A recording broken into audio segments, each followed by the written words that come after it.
আলুর চিপস অথবা French fry বাচ্চাদের কিন্তু খুব পছন্দের। তো আপনারা আলুর চিপস কীভাবে ক্রিস্পিনেস করবেন সেটা একটা টিপস আমি বলে দিচ্ছি। যদি আপনারা ক্রিস্পি করতে চান সেক্ষেত্রে আলুগুলোকে, যেমন আমি এটা একটু নরম করে ভাজবো তাই আমি একটু মোটা করে কেটে নিয়েছি দেখুন। আর আপনারা যদি ক্রিস্পিনেস করতে চান তাহলে পাতলা করে কেটে নেবেন, এই যে এরকম পাতলা করে কেটে নেবেন। দেখুন এই যে এরকম পাতলা করে কেটে নেবেন। কেটে নিয়ে চুলার কড়াতে তেল দিয়ে তেলটা গরম করে, খুব বেশি গরম করবেন না, তার ভিতর আলুগুলো দিয়ে দিবেন। দিয়ে নাড়াচাড়া হতে হতে এই যে যখন একটু লাল লাল ভাব আসবে, লবণ কিন্তু দিবেন না, লবণ মাখাবেন না।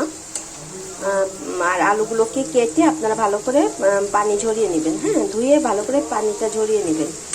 আচ্ছা, এই পর্যায়ে যখন এরকম লাল লাল হালকা লাল লাল হয়ে আসবে তখন এই যে লবণ একটুখানি দেখুন, আমি এই যে এতটুকু পরিমাণ লবণ আমি এই যে ছিটিয়ে দিচ্ছি। খুব বেশি লবণ দিবেন না, তাহলে কিন্তু লবণে একদম পুড়ে যাবে।